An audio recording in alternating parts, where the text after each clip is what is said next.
예배할 때마다 이 예배가 어떤 예배가 좀 됐으면 좋겠냐면 여러분, 우리들의 구원은 완성이 되었나요? 그쵸? 온전한 구원으로 향하는 과정입니다. 믿으십니까? 구원 받았지만 완전히 우리 주님 모셔서 이루실 그 구원의 날까지 우리는 계속해서 걸어가는 과정에 있지요. 그 과정에 있는 오늘 우리들의 예배가 계속해서 우리를 두드리실 터인데 점검되는 시간이 되기를 간절히 소망합니다. 여러분들의 구원을 점검하시고 어떻게 구원의 여정으로 다른 박질해야 되는지 마음의 그 두드리심에 철저히 항복하는 예배가 좀 됐으면 좋겠어요. 주님의 도우심을 구하고 은혜에 깊이 들어가는 예배가 되기를 소망합니다. 무슨 말이냐면요, 형식적인 예배하지 않았으면 좋겠다 이 말이에요. 형식적인 예배라는 것은요, 여러분 잘 이해하셔야 돼요. 그냥 사도신경으로 시작해서 우리 찬양으로 시작해서 축도로 끝나는 그것만은 형식적이다라고 얘기하는 게 아니에요. 그것도 형식적으로 매너리즘을 받을 수 있는 거지만 진짜 형식적인 건 어떤 게 형식적인 거냐면 여러분들 예배하면서 특히나 말씀 들을 때요, 말씀을 들으면서 그냥 이 말씀은 내 삶에 어떤 교훈을 주나 보다, 아니면 내 삶에 어떤 행위적인 것을 자꾸 이렇게 찌르나 보다, 이런 말씀으로 듣고 돌아가시면 안 된다 이 말이에요. 그렇게 들으면 자칫 잘못하다가 마치 이게 뭐랄까요, 혼난다고 표현을 해야 될까요? 그냥 내 행위적인 것 잘못 이렇게 지적받다. 그럼 여러분들 뭐가 반복이 되겠어요? 자책하는 거예요. 자책. 말씀 듣다가 자책만 하는 거예요. 어떻게 해요? 나 또 이렇게 못 살고 있구나. 이런 식으로만 되는 거예요. 내 머릿속에서. 여러분, 예배는, 말씀은 그런 거 아닙니다. 믿으십니까? 말씀은 뭐냐면요, 한번 따라해 보시겠어요? 궁극적으로 내 영혼을 구원에 이르게 하는 두들입니다. 믿으십니까? 오늘도 저는 몰라요. 옆에 성도님도 몰라요. 여러분과 하나님 사이에서만 알고 있는 그 구원의 이야기를 오늘도 써내려가시는 은혜가 있기를 축원합니다. 아멘. 우리 그래서 이런 마음으로 옆 성도님을 이렇게 좀 권면합시다. 집중합시다. 한번 이렇게 물어보세요. 구원 받으셨나요? 저랑가? 예. 그리고 이렇게 또 얘기하자. 다른 박제를 해야지 않겠습니까? 여러분, 오늘도 하나님께서 아까 우리 기도도 또 찬양도 계속해서 그런 마음이 말씀이 선포되고 있는데 하나님이 기회 주신 겁니다. 믿으시나요? 이 기회를 누리자고요. 아시겠습니까? 네. 오늘 집중하고자 하는 말씀이 좀 어떤 거냐면 27절 말씀을 여러분들 펴놓은 성경 말씀을 봐보세요. 27절에 보면은 어떻게 시작하고 있습니까? 오직 너희는 생활하라 라고 시작을 하고 있어요. 뭐에 합당하게 생활하라고요?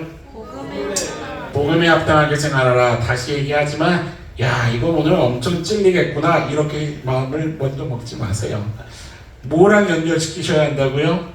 여러분들이 걸어가는 그 온전한 완전한 구원과 연결을 시켜서 여러분들 하나님과 여러분들 사이에서만 여러분들이 들을 수 있는 그 말씀을 마음에 새기셔야 하는 겁니다. 아시겠습니까? 어떻게 시작을 하고 있다고요? 합당하게 생활하라 라고 시작을 하고 있어요. 단지 이거 좀 똑바로 살아야겠는데 이 정도 개념 아니에요.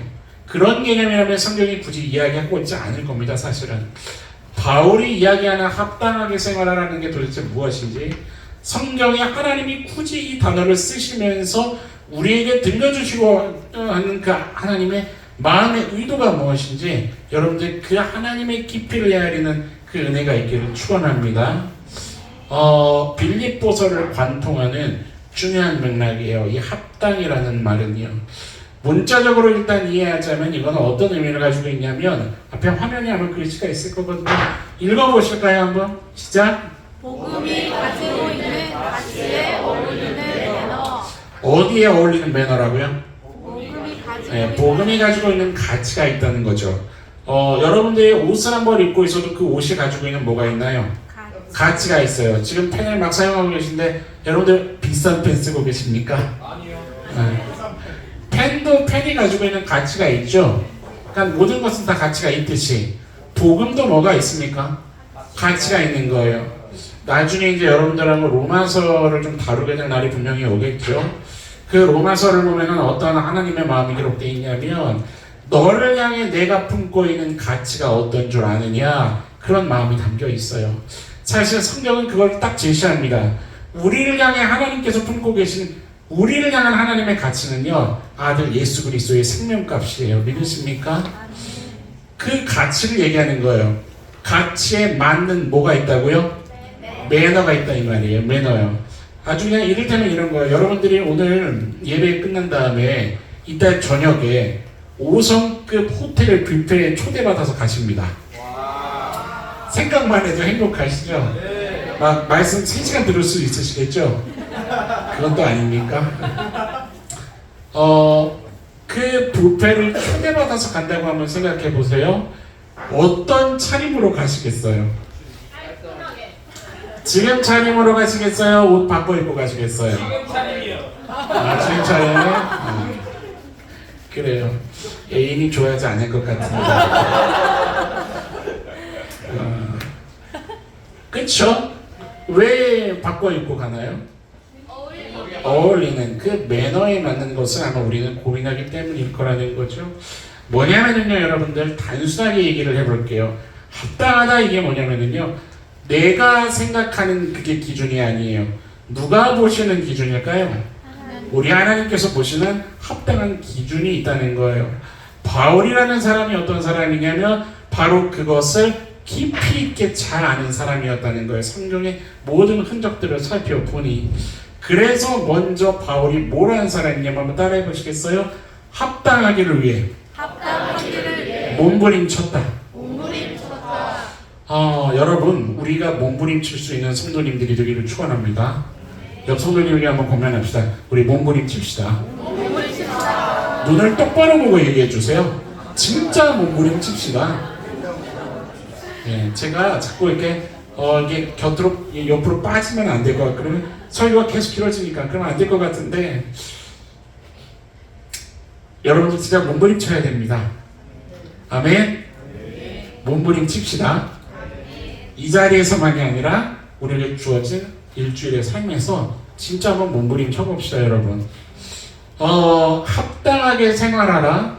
이 생활하라라는 것은 저는 어떤 의미를 갖고 있는 단어냐면 시민생활이라는 뜻을 가지고 있는 단어예요. 무슨 생활이요? 시민생활이요. 바울은요, 그의 경험 때문에라도 아마 시민생활이라는 것이 무엇인지를 너무나도 잘 아는 사람이었을 거예요. 어디 시민권을 갖고 있는 사람이죠? 그렇죠. 로마 시민권을 갖고 있었어요. 그가 가졌던 로마 시민권은요, 여러분 시대적으로 대단한 권력을 갖고 있었던 그 명패예요. 그게 뭐냐면 제가 막 많이 적어놨어요. 투표권을 갖고 있어요. 로마 시민권은 뭐냐면은 로마 의회에 참여해서 자기 의사를 낼 수 있는 권한, 아무나 가질 수가 없거든요. 근데 로마 시민, 그 당시에 전 세계 패권을 장악한 사람으로서의 의사를 결정할 수 있다. 이거는 세계의 운영에 자기의 지분을 갖고 있다는 거나 다를 바 없는 얘기예요. 명예권이라는 게 있대요. 공적 직무를 나갈 수 있는. 사업권도 있어요. 다른 사람들이 갖고 있지 않아요. 로마 시민이 갖고 있는 게 사업권이에요. 뭐냐면 그 법적 계약을 체결할 수 있는 권한이죠. 만민권이라는 독특한 권한이 있어요. 이 로마 시민권 안에는. 이거는 인권에 대한 약간 마스터카드 같은 개념이랄까요? 그래서 여러분, 로마 시민권을 가지고 있으면 뭐 하지 못하는 줄 아세요? 웬만해서는 사형에 처해지지 않아요. 로마 시민권을 갖고 있으면 그 당시에 사형에 처해지지 않습니다.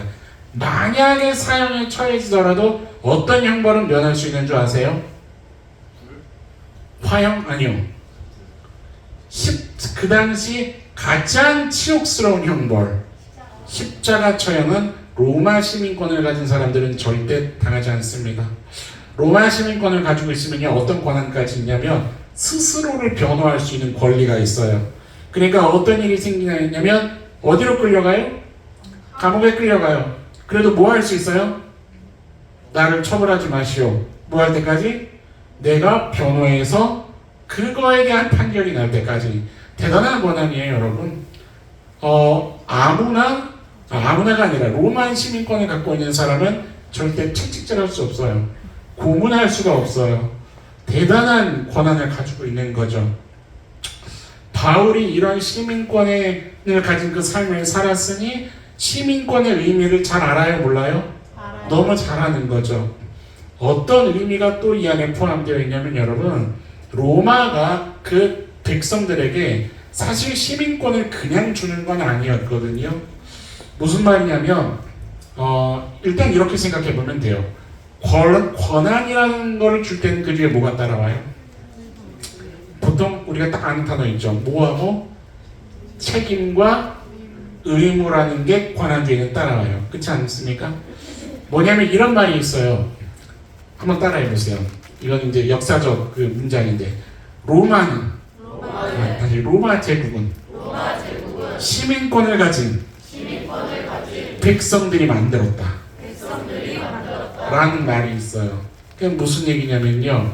사실 로마가 어떤 경제력이나 기술력이나 뭐 지력이나 체력이나 이런 모든 면에서 초창기에는 역사적으로 열등한 위치에 있었어요.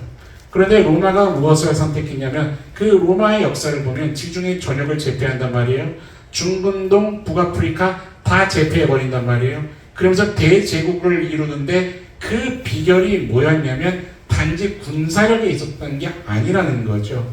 뭐에 있었냐면 이 당시에 로마, 헬라 이쪽 지역의 그 시민이라는 개념은 어떤 개념을 가지고 있냐면 내 이익을 위해 나만을 위해 사는 게 아니다라는 개념을 갖고 있어요. 어떤 개념을 가지고 있냐면 공동체를 위해서 산다라는 개념을 갖고 있다 이 말이죠. 그러니까 로마 시민은 어떤 게 기본적으로 그 마음의 태도가 있는 거냐면 우리 공동체를 위해서 내가 가지고 있는 능력을 어떻게 하리라? 다 사용하리라, 쏟아부으리라. 우리 공동체를 위해서 내 능력을 극대화하는 그 정신을 가진 자들을 뭐라고 하냐면 로마 사람들이라고 얘기한다는 거죠, 이 당시에.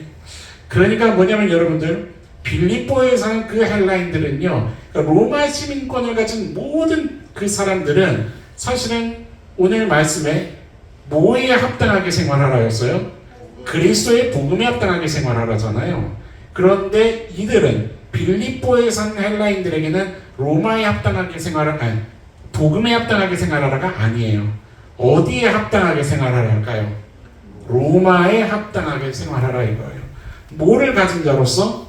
로마 시민권을 가진 자로서 너희들이 로마를 이뤄가는 뭐를 다 하라 이거예요? 책임과 의무를 다 하라. 그러면 뭐를 부여하겠다? 엄청난 권리들을 부여하겠다. 이게 그 메커니즘이에요. 그러니까는 로마에 합당한 삶을 살기 위해 몸부림쳤던 사람들이죠, 사실. 그러니까 무슨 일을 하든 내가 어떤 이익을 취하든 거기 근간에는 뭐가 깔려있냐면 궁극적으로 어디에 번영을 위한 거예요? 로마의 안녕과 번영을 위해서 모든 것이 굴러가는 거죠. 그리고 실제로 그렇게 산 사람이 누구예요? 바울이에요. 뭐 하기까지 그렇게 살았던 거예요? 사람을 잡아다가 죽이기까지 그렇게 살았던 거예요. 시간 이해되시겠어요, 여러분?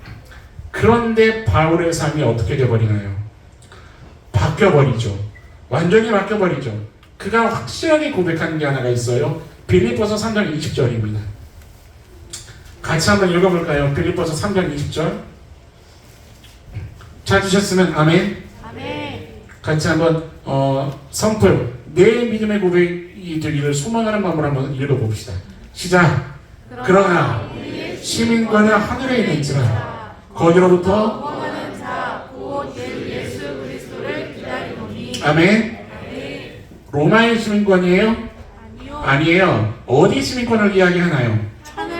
하늘나라 시민권을 이야기하는 거예요. 바울은 기본적으로 천국 시민권을 이야기하는 거죠. 내가 어디 소속이라는 뜻이에요? 천국. 하나님 소속이라는 뜻이에요. 어떤 나라를 위해서 살아간다는 뜻이에요? 하나님 나라를 위해서 살아간다는 뜻이에요. 뭐냐면 우리의 시민권은 하늘에 있는지라 라고 얘기할 때 그것은 뭐냐면 더 이상 나는 없어질 이 땅의 안녕과 번영을 위해서 살지 않겠노라라는 고백이에요. 내 이익을 위해서 사는 게 아니라는 거예요. 뭐냐면 인간 위에 군림하는 그런 어떤 로마 황제가 주는 시민권을 위해서 사는 게 아니라, 여러분 성경 말씀 잘 아시는 말씀이 있죠. 하나님과 동일됨을 취할 것으로 여기지 아니하시고 오히려 자기를 피워 무엇의 형체를 가집니까? 종의 형체를 가지사 어디까지요? 인간의 모습까지 내려가셨던 그 예수 그리스도의 죽으심과 섬김을 본받는 삶을 살겠노라. 이것을 선포하는 것이 바울의 믿음의 고백이었다는 거예요. 그 얘기를 하는 거예요. 사람의 통치가 아니라는 거예요. 누구의 통치하에요? 하나님 통치하에 있기를 원하는 거예요. 사람의 나라가 아니라 무슨 나라를 이루며 살기를 원하는 거예요? 하나님의 나라를 이루며 살기를 원하는 마음인 거예요. 여러분들, 이게 뭐냐면 인생의 포커스가 어디에 맞춰져 있는 걸 얘기하는 건가요? 오직 하나님 한 분이에요. 여러분들, 인생의 포커스가 하나님께 맞춰진 복된 삶을 살아갈 수 있기를 축원합니다. 많은 삶을 살아야 하고 수많은 이슈들을 감당해야 하고 해야 할 너무나도 많은 것들이 있지만, 하더라도 하는 것 위에 우리들의 중심은 늘 살아계신 하나님께 맞춰져 있어야 됩니다. 하나님을 묵상하며 밥을 먹는 거하고요, 그냥 밥을 먹는 거하고는 다른 거예요, 여러분. 하나님을 묵상하며 공부하는 것과 그냥 공부하는 것은 다르다고요. 하나님을 묵상하며 출근하는 출근길과 그냥 돈 벌러 가는 출근길은 차원이 다른 거예요, 여러분. 여러분, 모든 것이 하나님께 있기를 간절히 소망합니다. 하나님인 거예요. 무조건 하나님에게 맞춰져 있는 거예요. 여러분들 이해되시냔 말이에요. 내 이름 드러나지 않아도 된다 이 말이에요. 내가 입증되고 증명되지 않아도 된다 이 말이에요. 우리 옆선생님에게 한번 이렇게 소식을 전해볼까요? 심심한 소식. 억울해도 괜찮습니다. 그러면 물어보셔야죠. 진짜 괜찮으세요? 어떠세요, 여러분? 어디까지냐면 죽어도 괜찮은 거예요. 이해되세요? 죽어도 괜찮은 거예요. 제가 청년사역 하면서 간혹 예배하면서 청년들에게 이런 얘기를 할 때가 있었는데, 한번 여러분도 해보실까요? 옆에 성도님을 바라보세요. 그리고 제 질문에 대답은 하지 마세요. 마음으로만 대답하세요. 시험 들 수 있으니까 옆 성도님이. 죽어줄 수 있으시겠어요? 아유, 왜 따라하세요? 속으로 생각하시라니까. 죽어줄 수 있으시겠어요? 좀 확장해 볼까요? 앞뒤자 흘러보세요. 더 어려워지세요?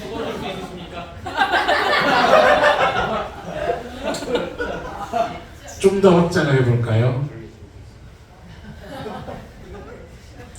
이번 한 주간 동안 여러분을 그렇게 힘들고 스트레스 준 그 사람을 떠올려 보세요. 죽어줄 수 있으시겠어요? 더 확장을 해볼까요? 내가 알지도 못하는 벼랑간 저 밖에 지나가는 그 누군가를 위해서 여러분 생명을 내놓으실 수 있으시겠어요? 제가 이런 얘기를 하니까 그런 말씀하신 성도님 계시더라고요. 목사님, 차라리 모르는 사람이면 낫겠어요. 아는 사람이 더 무섭다고. 무슨 말인지 이해되세요, 여러분? 무엇이 드러날 수만 있다면 괜찮은 거예요? 하나님 나라, 하나님의 이름의 영광, 그것이 드러날 수만 있다면 여러분 괜찮은 거예요. 주님의 이름이 드러나고 주님의 이름이 흥하여지고 주님의 나라가 세워질 수만 있다면, 그렇게만 될 수 있다면 나는 어떻게 되더라도 괜찮다는 고백인 거예요. 어떠시겠냐는 거예요. 오늘 누가 이 순전한 믿음 소유하기를 갈망하시겠습니까? 우리 너나드리교회 모든 성도님들이, 오늘 함께 예배하는 우리 모든 성도님들이 이 순전한 믿음을 하나님께 고백하는 결단이 있기를 간절히 축원합니다. 이 순전한 믿음으로 자연스럽게 흘러나오는 두 가지가 있는 거예요. 그것을 오늘 본문에서는 구원의 증거라고 표현을 하고 있어요. 첫 번째 뭐가 있냐면 오늘 본문이 27절 말씀에 있는 거예요. 한 마음으로 서서 한 뜻으로 복음의 신앙을 위하여 뭐 하게 된대요? 협력하게 된다는 거죠. 오늘 본문이 연결되고 있는 챕터예요. 2장 1절부터 말씀을 한번 좀 보시겠어요? 빌립보서 2장 1절부터 4절에 보면 이 시민권을 가진 하늘의 시민권을 내가 가졌음을 분명히 깨닫고 있는 이 사람을 통해 첫 번째 나타나는 구원의 증거예요. 그게 뭐냐면 1절부터 한번 봐보세요. 그러므로 찾으셨습니까? 네. 그러므로 그리스도 안에 무슨 권면이나 사랑의 무슨 위로나 성령의 무슨 교제나 긍휼이나 자비가 있거든. 같이 읽어볼까요? 시작. 마음을 같이하여 같은 사랑을 가지고 뜻을 합하여 한 마음을 품어 아무 일에든지 다툼이나 화용으로 하지 말고 오직 겸손한 마음으로 각각 자기보다 남을 4절까지 읽어볼까요? 각각 자기 일을 돌볼 뿐더러 또한 각각 다른 사람들의 일을 돌보아 나의 기쁨을 믿으십니까? 이렇게 구원의 증거의 열매를 맺는 우리 모두가 되기를 축원합니다. 마음을 같이 한대요. 아멘. 같은 사랑을 갖는데요. 뜻을 합한다는 거예요. 그래서 마음이 몇 개가 되냐면 한 마음이 된다는 거예요. 그래서 내 일만 돌보는 게 아니라 누구 일을 돌보는 거예요? 지난 한 주 그 일 어떻게 되셨어요? 라고 물어볼 수 있는 넉넉함이 내 안에 생기는 거예요. 내 삶에 가지고 있는 이슈만 눈물을 흘리는 게 아니라 내 옆에 있는 지체가 그가 가지고 있는 삶의 그 이슈 때문에 눈물을 흘리고 있는 그 애환을 애달픔을 그 삶의 자리에 함께 들어가서 보게 되는 거예요.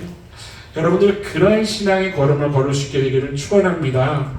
이게 당연하게 되는 거예요, 여러분들. 왜냐면요, 막말로 여러분 예수 그리스도께서 누구를 위해 죽으셨습니까? 누구를 위해 죽으셨어요? 나를 위해 죽으셨죠. 그리고 또 누구를 위해 죽으셨나요? 옆에 계신 너를 위해 죽으신 거예요. 믿으십니까, 여러분? 그러니까 뭐냐면 우리를 위해 죽으셨잖아요. 무엇을 위해서요? 하나님과 우리 사이에 막힌 담을 허물게 하기 위해서, 그 평화를 위해서, 사랑을 위해서, 다른 말로 할게요. 하나님 나라의 그 왕국 건설을 위해서 우리 예수님께서 그 사랑을 허락하시는 거 아니에요? 뭐냐면 하나님과 우리가 그 막힌 담이 뚫어져 버리고 하나님과 우리가 하나 되기 위해 예수님 그 길을 걸어가셨는데 그 사랑을 철저히 안다면, 내가 그 사랑에 온전히 물들어져 있다면, 여러분 내가 그 예수님의 발자취를 따라가는 것은 마땅한 거라는 거예요. 여러분 이 구조가 이해되시겠어요? 죄 손에서라도 따라가게 되는 거예요. 여러분들 바울도 그 고백을 하고 있지만 내가 구원받을 자격이 있나요? 아니죠.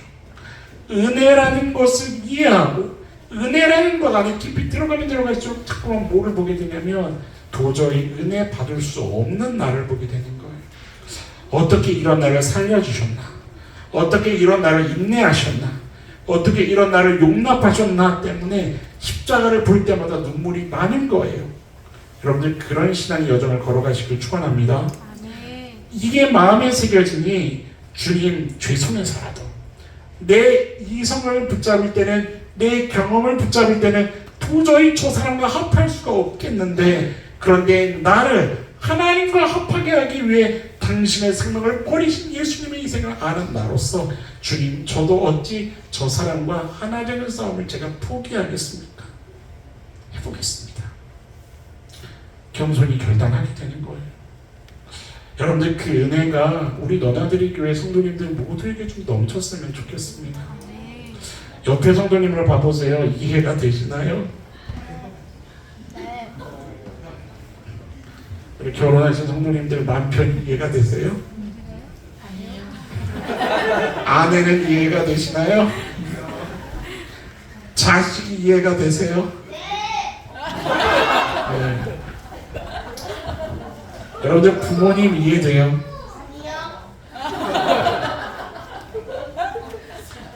우리 눈에 어떤 필터가 생겨야 하는 거예요? 나를 이해되지 않는 나를 이해하신 하나님, 그 필터를 나도 끼게 되는 거예요. 여러분들 이 순전한 복음을 마음에 새기시기를 축원합니다. 이게 많이 무너져 내렸어요. 한국 기독교에는 이게 와장창 무너져 내려 있습니다.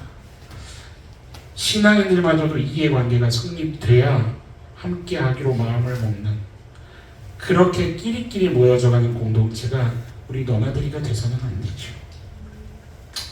누구든 용납하고 하나 되기 위해 힘쓰고 합할 수 있고 나를 내어줄 수 있는 우리가 되기를 간절히 축원합니다. 그래서 여러분, 옆에 성도님에게 이렇게 한번 얘기해 보시겠어요? 그래서 함께 동행일기 씁시다.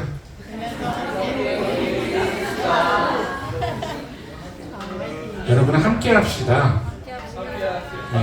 네. 따라하는 게 아니고요. 함께 하자고요. 저라고는 뭐 오픈하기가 쉬워서 이렇게 쓰나요?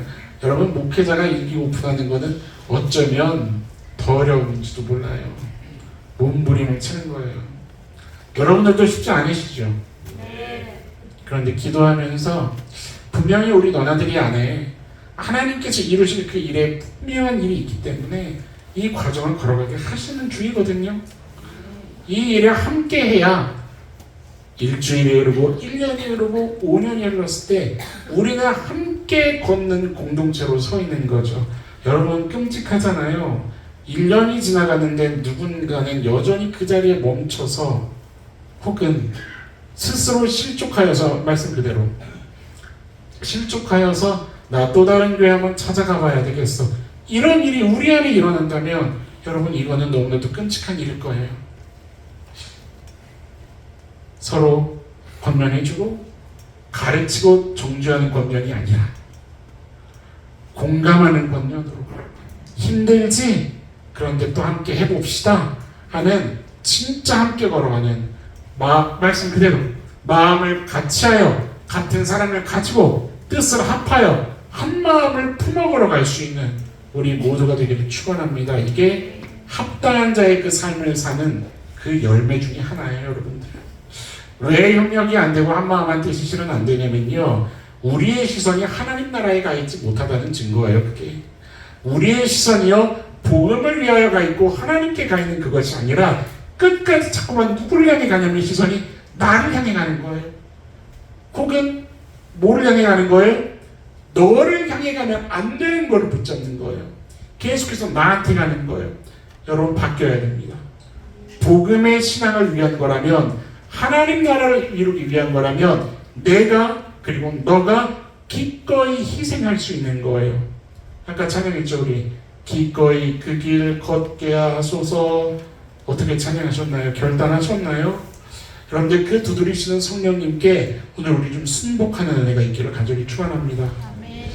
21절, 1장 21절 한번 보시겠어요? 빌립보서 1장 21절 뭐라고 바울이 선포합니까?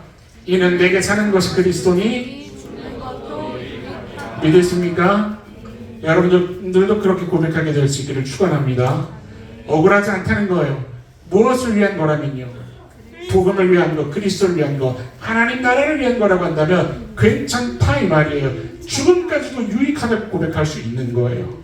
두 번째 열매가 있어요. 그 28절에 나오는 말씀인데 이런 말씀이 있죠. 무슨 일에든지 대적하는 자들 때문에 뭐하지 않게 된대요? 두려워하지 않게 된다는 거예요. 두려워한다는 게 어떤 의미를 가지고 있는 단어냐면, 한번 따라해 보시겠습니까? 대열에서 이탈해버린다. 대열에서 이탈해버린다. 신약 성경에서 유일하게 여기에만 표현되고 있는 말씀인데, 대열에서 이탈한다는 거예요. 왜 이탈해버릴까요? 한 마음으로 함께 이렇게 걸어가고 있다가 왜 그 대열에서 이탈할까냐는 거예요. 말씀의 어떤 그 당시의 문헌들을 추적해봤더니 고전 문학에서는 이 단어를 언제 쓰냐면요, 예상치 못한 장애물을 딱 만났다 이거예요. 함께 걸어가고 있다가 예상치 못한 장애물을 딱 보고서 순간 뭐 한 거예요? 하고 놀란 거예요. 그래서 순간 뒤로 뒷걸음질 치면서 겁먹고 물러나 있는 그 상태를 얘기한다는 거죠. 그 이제 고전 헬라어 문학 같은 것들을 보면 그런 흔적들이 나와요. 이게 무슨 얘기냐면, 여러분들 왜 빌립보에 있는 그 그리스도교 복음을 가지고 있는 자들이 이런 두려워하는 일들이 있었는지 성경이 명확히 얘기해주고 있지는 않아요. 그냥 추측해 볼 수 있을 만한 것들이 어떤 것이 있냐면, 유대에서 온 과격한 그 유대인들 때문에 너희들 그리스도교에 더 있지 마. 이게 살해의 위협이 있을 수 있고 폭력의 위협이 있을 수도 있고 그런 일들이 있지 않았겠는가? 아니면 그리스도교인들 사이에 내부적인 어떤 문제가 있지 않았겠는가? 이런 추측들을 해보는 거죠. 정확한 것을 이해할 수는 없지만 분명한 사실은 하나가 있어요. 그 당시에 살고 있었던 그리스도교를 가진 사람들에게는 분명히 어떠한 고난이라는 게 있을 수 있었다는 거죠. 뭐가 있을 수 있었다고요? 고난이라는 게 있을 수 있었다는 거예요. 여러분들 최근에 저희가 히브리서를 쫙 봐왔지만 그 히브리서에도 분명히 그 시대상에 나타났던 고난이 있었잖아요. 바울이 쓴 편지를 받은 모든 그 수신자들의 신앙의 상황은요, 사실 공통적으로 다 고난의 상황들에 있는 것이 대부분이에요. 그런데 중요한 건 오늘 본문의 29절을 한번 봐보세요. 뭐라고 이야기를 하고 있냐면 그래서 너희들에게 뭐를 주셨다는 거예요? 은혜라는 것을 주셨다는 거예요. 고난이 단지 고난으로 끝나면 끝날 것인가? 그것이 아닌 거라는 것을 좀 알자는 거죠. 우리 히브리서 11장을 좀 한번 찾아볼게요. 히브리서 11장 36절부터 말씀을 좀 한번 봐볼까요? 히브리서 11장 36절 찾으셨으면 아멘. 히브리서 11장 36절부터요. 친절하게 화면으로도 자막이 나오지만 제가 한번 말씀드렸죠. 우리 너나들이 교회 성도님들은 성경책을 생명처럼 여기고 들고 다니는 성도님들이 되도록 합시다. 아셨죠? 네. 36절 한번 보겠습니다. 또 어떤 이들은 조롱과 채찍질뿐 아니라 결박과 어떤 시련이 있어요? 옥에 갇히는 시련도 받았으며 37절 돌로 치는 것과 톱으로 켜는 것. 톱으로 켠다는 게 뭐를 얘기하는 거예요, 여러분? 톱으로 짜내 죽이는 거 얘기하는 거예요. 잔인하죠. 시험과 칼로 죽임을 당하고 양과 염소의 가죽을 입고 유리하여 궁핍과 환난과 학대를 받아요. 38절의 중간에 보니까 어디에 유리해요? 광야와 산과 동굴과 투굴에 유리해요.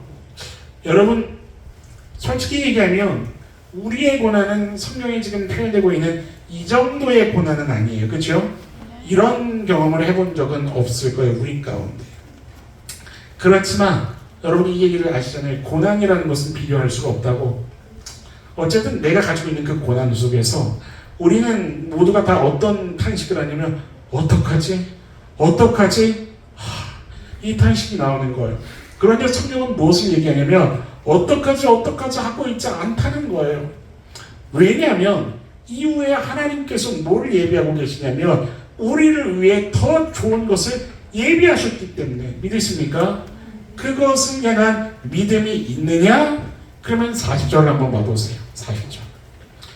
이는 하나님이 우리를 위하여 무엇을 예비하셨은지 더 좋은 것을 믿으십니까? 제가 며칠 전에 그 아침 기도하면서 이런 얘기를 한번 한 적이 있어요. 지난날의 은혜의 경험이 오늘의 나를 있게 한다. 그죠? 그리고 오늘 떠올리는 무엇이 지난날의 그 은혜의 경험을 떠올리는 그것이 나를 어디로 끌고 간다고 얘기했었죠? 미래로 끌고 간다고 얘기를 했었어요. 기억하십니까? 그 미래가 궁극적으로 뭐를 얘기하는 걸까요? 바로 지금 이 말씀 얘기하는 우리를 위하여 더 좋은 것을 예비한 그 미래를 얘기해요. 뭐를 얘기하는 건가요? 영원한 시간, 우리가 도달하게 될, 우리가 만나게 될 그 하늘 분야, 우리 주님이 나라의 왕국이 되시는 그 하나님, 여러분 배울 것을 소망하십니까? 정말 소망하세요? 이 표현이 참 죄송한 표현인지 모르겠지만 언제 이게 소망이 되냐면 진짜 괴로운 맛이 뭔지 알아야 소망이 돼요, 사실. 그래서 제가 사역하면서도 뭐를 계속해서 부르짖었냐면 진지하게 살자, 이거 진지하게, 진중하게. 왜냐면 인생이라는 것을 진중하게 마주하잖아요. 그러면 진짜 괴로움이 보여요. 가만히 앉아 있어도 눈물만 흐르는 그것이 마음에 점여요. 이 따위 괴로운 거예요. 죽지 못해 사는 것 같은 그 아픔이 내 심장을 시리게 할 때가 있는 거예요. 실제로 신앙이 있어도. 그런데 분명한 무엇이냐면 우리에게는 이 땅의 끝이 아니라는 소망이죠. 믿으십니까? 더 이상 눈물이 없고 더 이상 아파하는 것도 괴로워하는 것도 없는 우리 하나님 품에 안겨서 완전한 위로와 안식으로 내 아픔을 감싸주신 그 하나님이 나를 기다리시는 여러분 그 영원한 본연이 소망 되시냐 이 말이에요. 그것이 우리 안에 진지하게 점검될 수 있기를 축원합니다. 여러분 우리에게 마땅히 있어야 하는 구원의 증거예요. 사실 무엇이요? 함께 합력하는 것이요. 두려워하지 않게 되는 그것이요. 내가 하늘의 시민권을 진정 소유하고 있는 합당한 것에 대한 그 몸부림침을 하고 있는 자라고 한다면 이런 것들이 내 삶의 열매로 구원의 증거로 나타나게 되는 거죠. 여기까지 따라오셨습니까 여러분? 이해되세요 말씀? 한 가지만 좀 더 깊게 들어가 봅시다. 빌립보서에 나타난 바울의 모습을 보잖아요. 그러면 합당한 모습이라는 게 이런 거구나 라는 맥락을 묵상할 수 있는 흔적들이 있어요. 그러니까 뭐냐면 오늘 말씀의 제목이 뭐죠 여러분? 합당하게 생활하라. 여러분들 이것이 무엇인지 명확하고 구체적으로 여러분들 손으로 잡을 수 있게 되기를 소망합니다. 조금 더 깊게 들어가서 이 바울이 합당하게 생활하자 라고 할 때 합당한 모습 여러분 이걸 추적해 갈 수 있는 것들이 있어요. 구원받았음을 깨달은 자로 하늘의 시민권을 소유한 자로서 그 삶은 이런 거구나 라고 볼 수 있는 그 대목이요. 여러분 빌립보서에 참 안타깝죠. 사실은 이번 주에 빌립보서 큐티가 끝나요.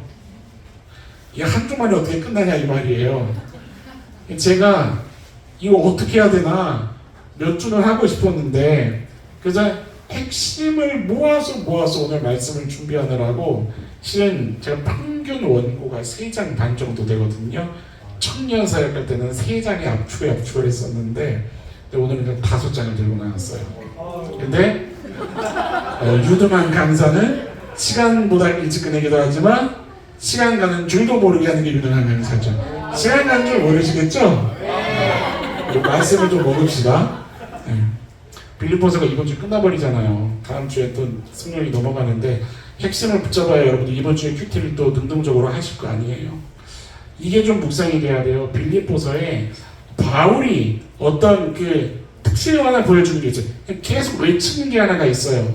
그러니까 방금 전에 우리가 함께 나눴던 복음을 위해서 살자, 협력하자, 고난을 두려워하지 말자 그 정도 수준이 아니에요. 2장 18절 보세요. 2장 18절 이와 같이 너희도 뭐하고? 기뻐하고 나와 함께 기뻐하라. 뭐가 강조인 것 같으세요?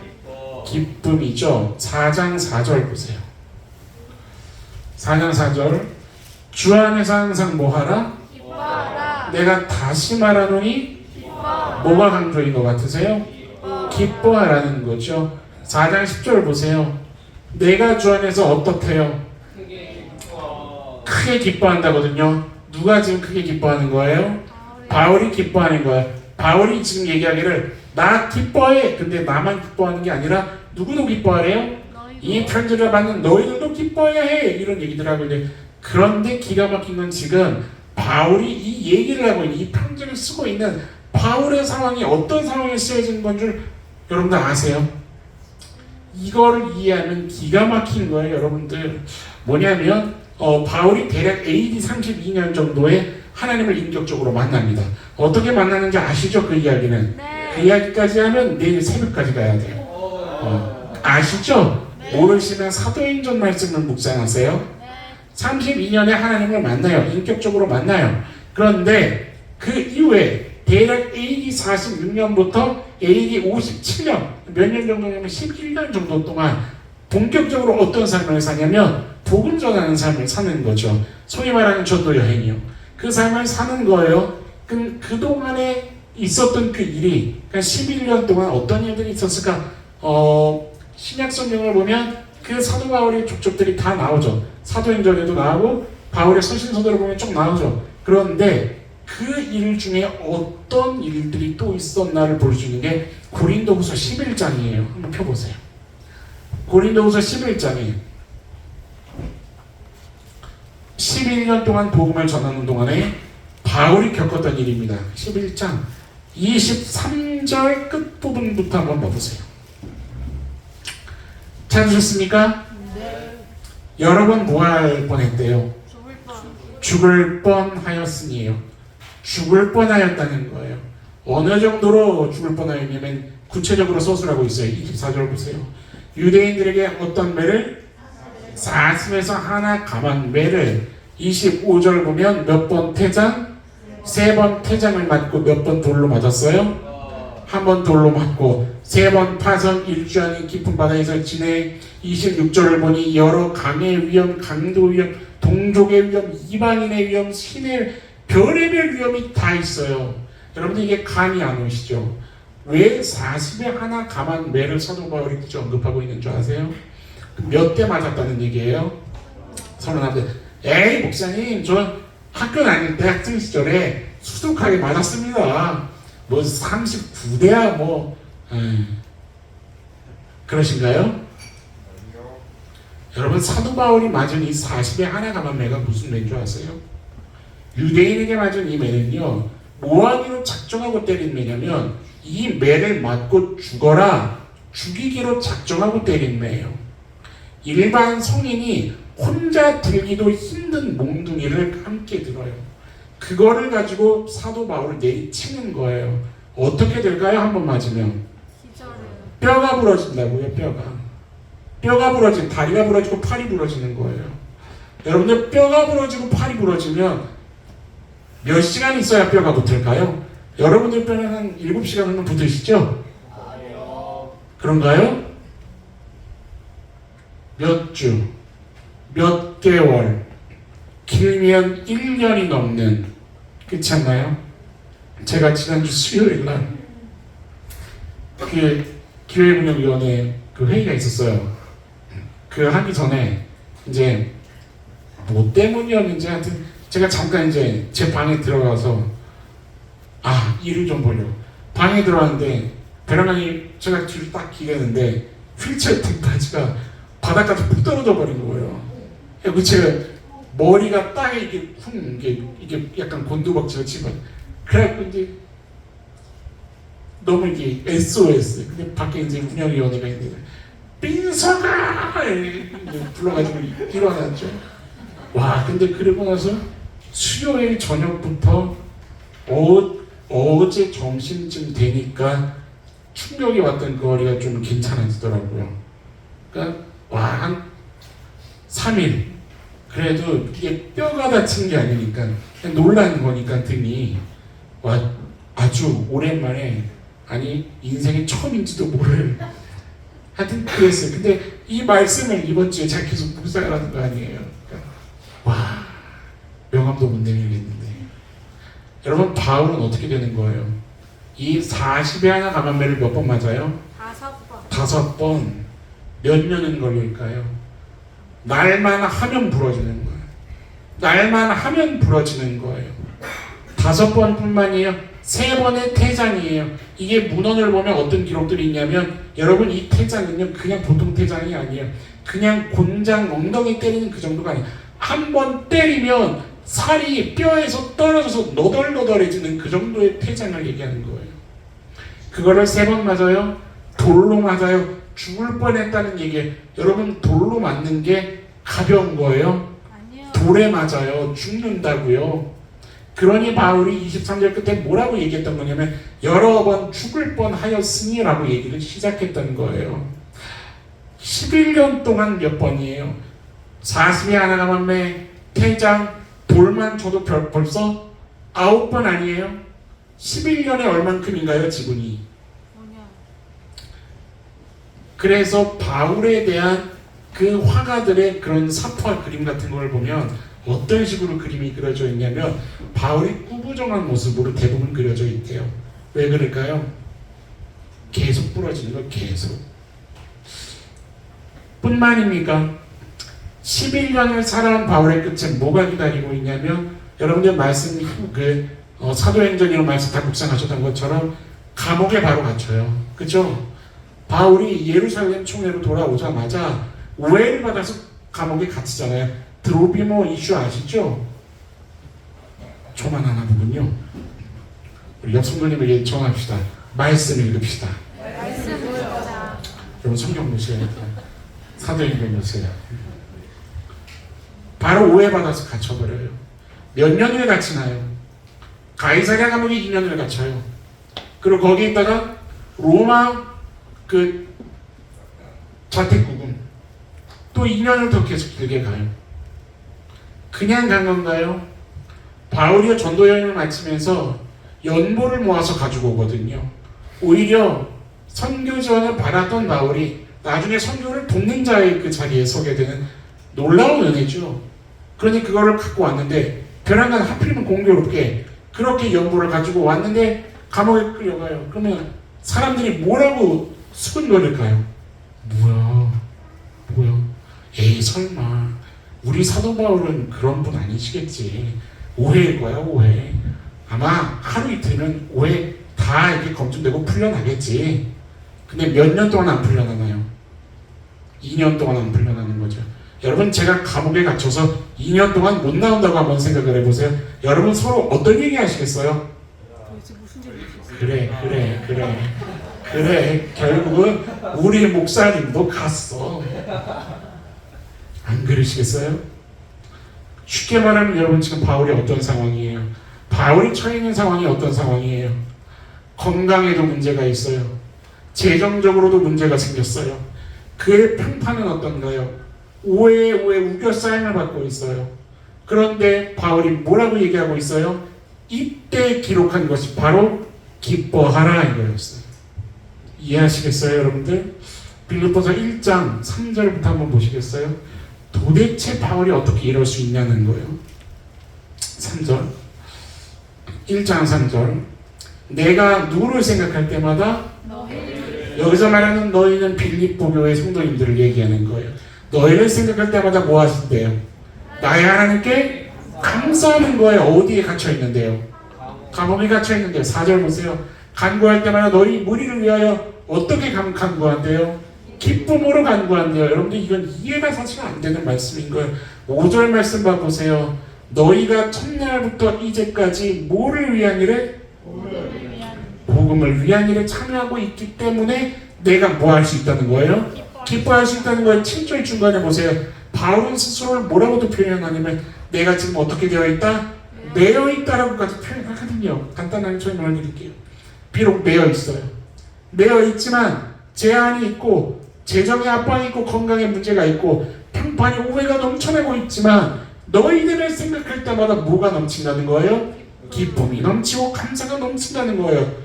무엇 때문에 그럴 수 있다는 거예요? 내가 매여 있는 것 때문에. 왜일까요? 이 아이러니한 말이 도대체 뭘까요? 이거예요. 매여 있는 것 때문에 내가 아니라 누가 움직이는 걸 보고 있어요? 빌립보 교회 성도님들이 오히려 복음의 왕성함을 위해 움직이고 있는 소식을 누가 듣고 있어요? 바울이 듣고 있는 거예요. 이해되세요? 내가 매여 있음으로 인해 너희들이 복음 전하는 일을 더 열심을 내니 그래서 복음이 더 흥하게 되니 하나님의 나라가 더 확장되고 있으니 바울이 지금 어떻다는 거예요? 기쁘다는 거예요. 여러분 이게 이해되세요? 복음이 행하니 기쁩니까? 안 기쁩니까? 기쁘죠? 기쁜 일이죠? 그런데 내가 어떻게 해야 기쁜 일인가요? 감옥에 갇혀있지 않아야 기쁘죠. 이해되세요? 제가 지금 무슨 얘기를 하는 건지? 나는 오늘 죽을지 내일 죽을지도 모르는 빛이 없는 그 어둠의 현실에 있는 상황에서 복음이 흥하는 게 진짜 내가 기뻐할 수 있는 일일까냐는 거예요. 여러분들 어떠세요? 솔직하게 우리 식으로 얘기해 볼게요. 나는 월급이 오르지 않아요. 옆에 성도님 봐보세요. 연봉이 1,500이 올랐어요. 어떠시겠어요? 진심으로 기뻐하며 축하해 주실 수 있으시겠어요? 최근에 시험 보신 성도님 혹시 계신가요? 나는 시험에서 미끄러졌는데 옆에 성도님은 합격한 거예요. 보세요 여러분들, 우리는 이게 안 되는 거예요. 솔직하게 내 것을 대할 때랑 다른 사람의 것을 대할 때가 다르다고요. 그러면 안 되는데 교회도 똑같은 걸 보는 거예요. 여러분들, 바울이 지금 그 얘기하는 거예요. 여러분, 교회가 성장하기를 원합니까? 원하지 않으십니까? 원해요. 그런데 누구 교회가 성장했으면 좋겠나요? 내 교회가 성장했으면 좋겠는 거죠. 누구 교회를 통해서 복음이 흥했으면 좋겠나요? 내 교회를 통해서 복음이 흥했으면 좋겠는 거죠. 간단하게 얘기하면 그거예요. 내가 5년 동안 씨를 뿌렸어요. 아무개한테. 그런데 뒤에 성도님이 한마디 했는데 교회를 나오시는 거예요. 여러분들 마음이 어떠시겠어요? 여러분, 바울이요, 하나님께 합당하기 위해 몸부림친 그 몸부림침이 무엇인지 너무나도 잘 보여주는 성경의 구절이 하나가 있어요. 사도행전 13장 펴보세요. 사도행전 13장 22절 봅시다.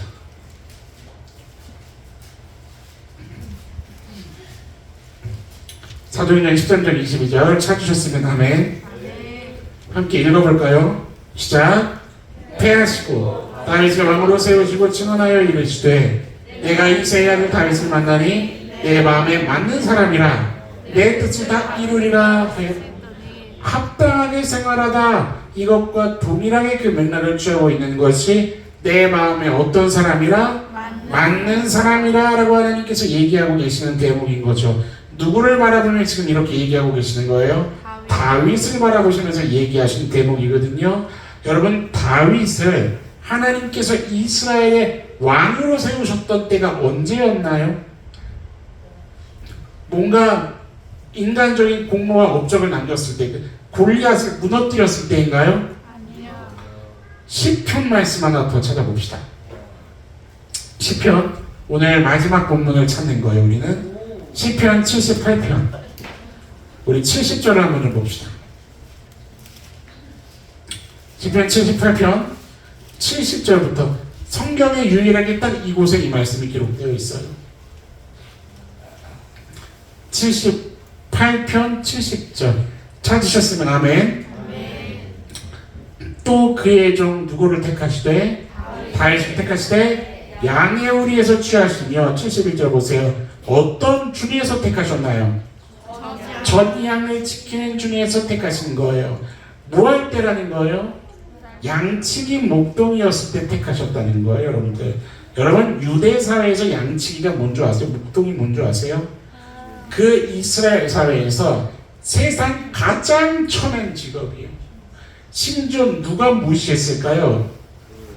그의 아버지 이새도 무시할 정도. 아시죠? 사무엘이 기름 부으러 왔을 때 여기 있는 사람이 다입니까? 그러니까 아버지가 뭐라고 얘기해요? 아, 있어요? 한 명 더 있어요. 뭐 하고 있는? 여기 양치고 있는. 그게 어떤 식의 표현이냐면 가능성이 없는 표현을 얘기하는 거예요. 천대 여기는 그 표현을 한 거예요. 가정에서도 무시당할 수 있는 그런 자리였을 때 하나님은 누구를 택하셨어요? 다윗을 택하셨어요. 이걸 얘기하는 거예요. 도대체 무엇 때문에 하나님께서 다윗을 당신의 마음에 합당한 사람으로 여기셨을까냐는 거예요. 무엇 때문에 합당히 여기셨으며 이스라엘이라는 큰 나라를 다윗에게 맡겼을까냐는 거예요. 72절 이어서 봐보세요. 72절. 이에 그가 그들을 같이 읽어볼까요? 자기 마음에 완전함으로 기르고 그의 손에 능숙함으로 그들을 지도하였도다. 무엇으로 기르렀대요? 자기 마음에 완전함으로 길렀다는 거예요. 마음의 완전함이라는 게 이게 뭐냐면 히브리어로 텀이라는 단어예요. 텀. 이거는 기억하셔도 좋을 것 같아요. 텀. 아주 단순하죠. 한 글자. 뭐예요? 텀이라는 단어예요. 이 텀이라는 이 마음의 완전함, 이게 뭐냐면 이제 다른 번역본들을 찾으면 뭐 정직하다, 성실하다, 신실하다 이런 의미들을 갖고 있는데, 그러니까 뭐냐면 다윗이 정직했기 때문에 다윗이 신실했기 때문에, 다윗이 성실했기 때문에. 그런데 여러분, 더 정확하게 이해하려면 이 단어는 누가 가지고 있는 이해를 봐야 되냐면, 유대인들이 그들의 시대상 사회상에서 가지고 있는 유대인들의 이해를 가져야 이 말씀을 오해 없이 제대로 풀 수 있어요. 뭐냐면 유대인들한테 이 톱이라는 단어는 어떤 대상에게 사용하는 단어냐면, 모든 사람 앞에 있을 때의 모습과 혼자 골방에 있을 때의 모습이 같은 모습을 가지고 있는 사람에게 주는 단어예요. 이해돼요, 여러분? 그런 사람한테 사용할 수 있는 단어예요. 양을 치는 이 다윗은 뭐하는 사람이냐면, 다른 사람의 것도 누구 것처럼 여기는 사람이요, 내 것처럼 여기는 태도가 있었던 거예요. 뭐냐면 자기 양만 있는 거 아니거든요, 여러분. 자기 양만 양치는 게 아니에요. 형들의 양도 치는 거고, 가족 모든 그 식솔들의 모든 재산을 다윗이 다 허드렛일을 하는 거예요. 근데 여러분, 이거의 막말로 그날 셋째 형이 좀 재수가 없었어요. 기가 막히게 그날 늑대가 와서 누구 양을 물었어요? 셋째 형 양을 물었네요. 여러분들 어떻게 하시겠어요? 나도 가라. 후! 할렐루야! 내 마음 하시는 주,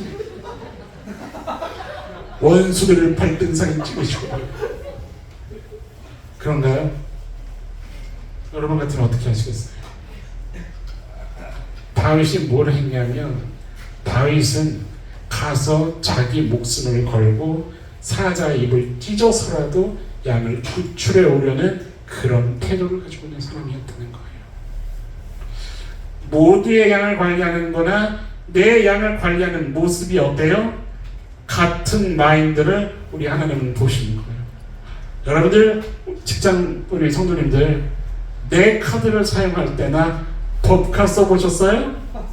네. 법카! 그러면 안 된다는 거예요. 그러지 말라는 거예요. 제가 청년들한테 무슨 이야기를 한 적이 있냐면, 저한테 그러는 거예요. 부사님 회사에서 큐티했다가 저 희망 썼었어요. 제가 뭐라 그랬어요? 위로를 해줘서 저 위로 안 해줬어요. 그럼 너가 잘못한 거야. 넌 그거 회사의 시간을 도적질한 거야. 당연한 거야. 그 시간에 큐티하지 마. 회사에서는 회사의 일을 감당해야죠. 성실하게 해야죠. 삶으로 보여줄 수 있어야 된다, 이 얘기를 하는 거예요. 궁금한 거죠. 뭐야, 저 사람 왜 저렇게 성실해? 크리스천이야. 아, 여러분들 이 메시지를 흘려보낼 수 있는 주의 성도님들 되시기를 축원합니다. 뭐냐면요, 삶으로 보여줄 수 있어야 되는 거예요. 혼자 골방에 있을 때나 모든 사람 앞에 있을 때나 똑같아야 되는 거예요. 여러분들, 목사가, 사역자가 어떤 싸움하는 사람인 줄 아세요? 여러분들 앞에 있을 때나 혼자 방에 있을 때나 똑같은 모습이기를 싸우는 사람이에요. 여러분은요, 같은 싸움 하셔야 된다 이 말이에요. 성도니까. 이게 성경이 얘기하고 있는 합당한 삶의 본질적인 개념들이에요. 여러분들, 그래서 바울이 그래서 외칠 수 있었던 게 뭐였냐면 기쁨이었던 거예요. 소망을 외치고 두려워하지 않을 수 있었던 거예요. 뭐를 깨달았나요, 바울은? 자신이 로마의 시민권자가 아니라 하늘의 시민권을 가진 자임을 철저하게 깨달은 자예요. 그것을 깨달은 거예요. 바울의 삶은 그래서 뭐를 깨달은 사람이냐면, 나를 위해서 사는 것이 아니라 하나님의 나라, 그 왕국을 위해 사는 것임을 깨닫는 거죠. 그래서 그 왕국의 주인이 나에게 맡기신 것이 있다면, 나의 형편과 나의 처지와 나의 어떠함과 상관없이 늘 한결같이 진심으로 전심으로 살기를 몸부림칠 수 있었던 거예요. 우리 여성들님에게 좀 이렇게 권면해 봅시다. 우리 몸부림 쳐봅시다. 합당하게 살아야 하지 않겠습니까? 오늘 누가, 우리 가운데 누가 이 합당한 삶을 향한 결단으로 좀 나아가시겠습니까? 하나님은요, 우리가 깨닫기를 원하세요. 무엇을요? 하나님이 우리를 구원하셨다는 것을. 그래서 이어서 깨닫기를 원하세요. 무엇을요? 우리가 하나님의 자녀 되었음을, 이미 자녀였음을, 이미 하나님 나라라는 그 왕국의 백성이었음을. 그리고 우리가 결단해 주기를 원하세요. 무엇을요? 이제는 내 왕국이 아니라 그 하나님 나라의 왕국을 위해서 좀 살기를. 어떤 손해가 있더라도, 어떤 고난이 좀 있더라도 나를 위해서 사는 게 아니라 복음을 위해, 그 복음을 위해서라면 기꺼이 너를 위해, 우리를 위해 사는. 여러분들, 오늘 여러분 각자에게 맞게 이것을 좀 묵상해 보시고 적용해 보시고, 그리고 오늘도 분명히 하나님은 여러분들에게 말씀하셨을 터인데 하나님과 여러분 사이에서만 적용할 수 있는 그 아는 그 이야기를, 그것을 여러분 두드리셨다면 주저 말고 좀 항복으로 결단하실 수 있는 은혜가 있기를 주님의 이름으로 축원합니다. 우리 같이 찬양 한 곡 고백하면서 이 시간에 좀 회개할 것은 회개하며 결단하는 시간을 함께 가졌으면 좋겠어요.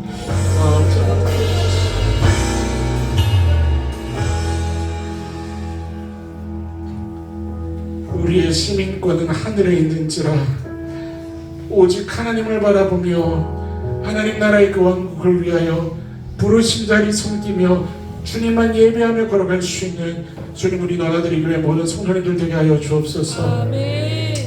연약하여 굽어진 우리의 다리를 주님 펴주시고 아멘. 우리의 느슨해진 손을 다시 잡아주셔서 아멘. 하나님, 삶의 어떠한 모습이 있을지라도 영원한 본향이 있기에 두려워하지 아니하고 아멘. 하나님 나라의 복음이 내 삶의 전부이기에 어떠할지라도 한결같이 살아가기를 몸부림치며 기뻐할 수 있는 우리 모든 성도님들 되게 하여 주옵소서. 아멘.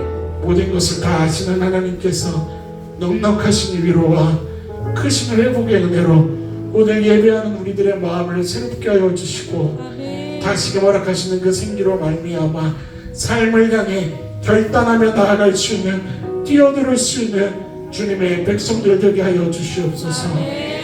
우리 성도님들 한 사람 한 사람들을 통해 이 땅 가운데에서 하나님께서 이루실 하나님의 일들을 주님 소망하며 기대합니다. 이루실 하나님을 믿습니다. 주님, 우리를 사용하여 주시고 하나님 나라의 확장을 위하여 우리들의 걸어가는 삶의 한 걸음 한 걸음이 하나님께 드려지는 예물 되게 하여 주옵소서. 모든 것을 주님의 손에 맡깁니다. 하나님, 연약하기에 주님만 바라봅니다.